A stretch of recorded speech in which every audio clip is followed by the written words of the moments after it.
ফলতে এক কবি আমাৰ গাহৰি বহিৰাজ্যৰ পৰা আহি আছে। আমি এইখিনি আজি আমি 9 মাহৰ পৰা না দানা না কিবা ক্ষতিপূৰণ লাখ লাখ গাহৰি মৰি আছে, আমি এটকাও ক্ষতিপূৰণ চৰকাৰৰ নাই পোৱা। আমি আমাৰ যিটো আফ্ৰিকান স্বাইন ফিভাৰ বুলি যিটো বেমাৰ আমাৰ এই মুহূৰ্তত দেখা দিছে, তাৰ ফলত কি হৈছে 10 লাখমান গাহৰি আমাৰ গোটেই অসমত মৰিছে। টোটেলে আমাৰ 30 লাখ আছিলে, 30 লাখৰ ভিতৰত আমাৰ 10 লাখ টকাই আমাৰ 10 লাখ গাহৰি আমাৰ মৰি থাকিলে। আৰু সেই 10 লাখ মানুহ এই 10 লাখ গাহৰি পালকৰ 1 টকা আজিলৈকে আমাৰ চৰকাৰে আজিলৈকে মুকলি কৰি দিব নাই পৰা।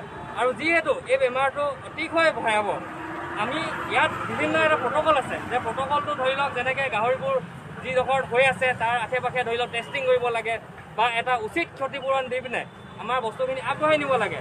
আৰু সেইখিনি নোহোৱালৈকে আমাৰ বজাৰ সমাৰ চৰকাৰে বন্ধ কৰি ৰাখিছে। সেই বস্তুখিনিও আমাৰ কিন্তু আজিলৈকে আৰম্ভ হোৱা নাই। আমাৰ ধৰা পৰিছিলে যোৱা বছৰ নৱেম্বৰ 2019ত জুলাইৰ পৰা আৰম্ভ হৈছিলে এই বেমাৰটো। আজি চাওক আজি এবছৰ হ'বলৈ হ'ল, 1 টকা আমাৰ গাহৰি পালকে আমি আমাৰ এই বস্তুটোৰ পৰা আজি পোৱা নাই। তেনে ক্ষেত্ৰত বহিৰাজ্যৰ পৰা গাহৰি আনিছে, তেনে আমাৰ থলুৱাসকলক বন্ধ কৰি ৰাখিছে। আমাৰ আজি দেখিছে টিভি চেণ্টাৰ বা ইমান ডাঙৰ ডাঙৰ গাহৰি বজাৰ এইবিলাক সকলো বন্ধ হৈ আছে। সকলো আমি ভুক্তভোগী। আজি কৃষকে কিয় নৰিবলগীয়া হৈছে? আজি আমি চৰকাৰক এতিয়া প্ৰশ্ন কৰিছোঁ যে কিবা এটাতো হৈছে, সেই কিবা এটাতো তেওঁলোকে কেলৈ ঠিক কৰিব নাই পৰা। তেওঁলোকে কয় যে আজি যিটো কম্পেনচেশ্যন তেওঁলোকে পলিচি কৈছে, কম্পেনচেশ্যনত 50% চৰকাৰ চেণ্ট্ৰেলৰ 50% ষ্টেটৰ। চেণ্ট্ৰেলৰ পৰা পইচাটো আহি গ'ল, ষ্টেটে আজিলৈকে 50% মুকলি কৰি দিয়া নাই। তাৰ ফলত কি হৈছে, আমাৰ গাহৰি বজাৰখন বন্ধ কৰি ৰাখিছে।